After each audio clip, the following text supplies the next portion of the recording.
the Israelites once again did evil in the sight of the Lord, and because of this the Lord strengthened Eglon, king of Moab, against Israel. Eglon was an enormous man. He gathered the Ammonites and Amalekites and defeated Israel, and for 18 years the Israelites served Eglon, the king of Moab. Eglon was no ordinary slave master. He delighted in crushing the spirit of the Israelites, and with each passing day he devised new wicked schemes to deepen and stretch their suffering. Not only was he proud and ill-mannered, Eglon imposed pocket-sinking taxes, demanding that the Israelites not only surrender their crops, but the very best of them. He collected only the wheats from the choicest fields, wine from the ripest vineyard, and oil from the oldest olive trees. Any farmer who failed to meet with his demand would be dragged to the city gate and publicly flogged. In fact, for others, they would be sold out into slavery before the very eyes of their weeping families. Eglon's soldiers, on the other hand, would patrol the villages like vultures, taking whatever they pleased, from livestock, tools, and even well-figured women. Like that was not enough, they would mock the Israelites, saying that their God was powerless to save them. "Your God is weak," they would declare. "See how easily we have taken your land. Bow before Chemosh, the god of Moab, or die." Despite this hell the Israelites were living in, Eglon's wickedness did not stop at taxes and theft. He advanced in humiliation, especially towards the elders and leaders of Israel. Every year they would be forced to travel to his palace to pay taxes. Upon arrival, their dignity would be stripped off and they would be made to crawl on their knees to his throne, a massive seat that seems to cry under the weight of this wicked king. Eglon, filled with disgust, would laugh, revealing his not-so-white teeth as the elders trembled, throwing scraps of food at him like dogs, mocking their long necks given to starvation. "Is this not the great nation of Israel?" he would shout at them with his voice thick with mockery. "Your God must truly favor you, to let you serve such a mighty king as I." Yet, Eglon was not content with their suffering. He wanted to rub the almightiness of God in the mud, such that he erected shrines for his gods in the heart of Israelites' towns, forcing the people to bow before idols of stones and wood. Who resisted were dragged to public squares where they were beaten or killed as examples to others. Slowly, the once proud nation of Israel was reduced to a shadow of itself, its people bowing down under the weight of Eglon's autocratic government. But what Eglon did not know is that the God of Israel, although angered, had not abandoned his people. And in their rebellion, he heard their cries. In secret, hearts began to stir with a longing for deliverance.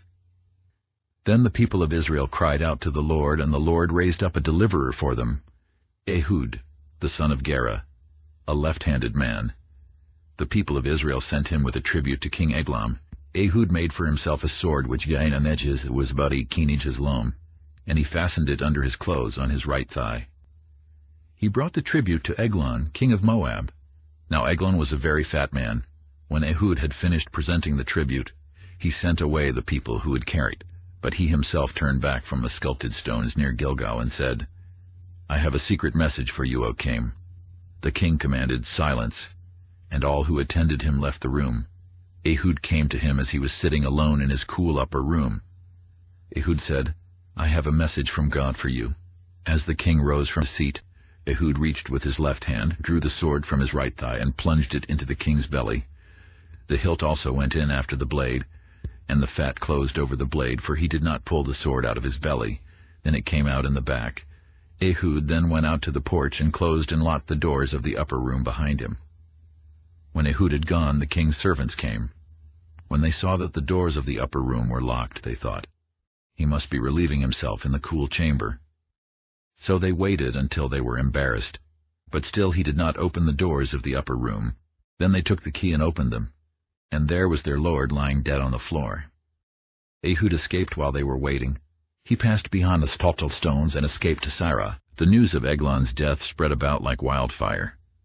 Ehud blew the trumpet in the hill country of Ephraim, rallying the Israelites to war.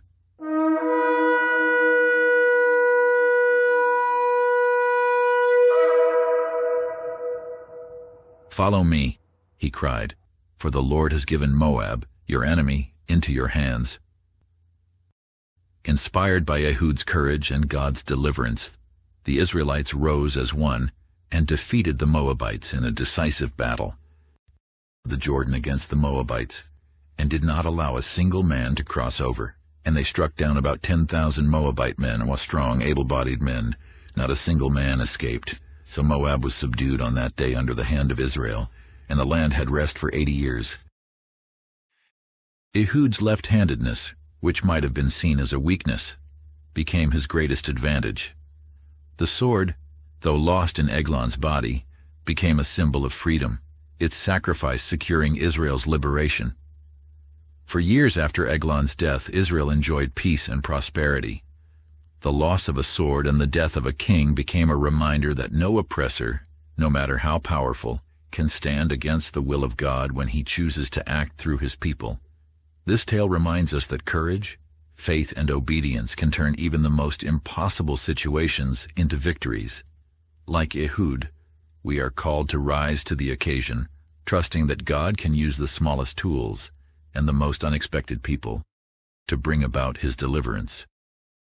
Faith requires courageous action. Ehud's mission was risky, requiring boldness, strategy, and unshaken trust in God. He didn't wait passively for deliverance, but acted decisively to free Israel. The Israelites rose as one and defeated the Moabites in a decisive battle.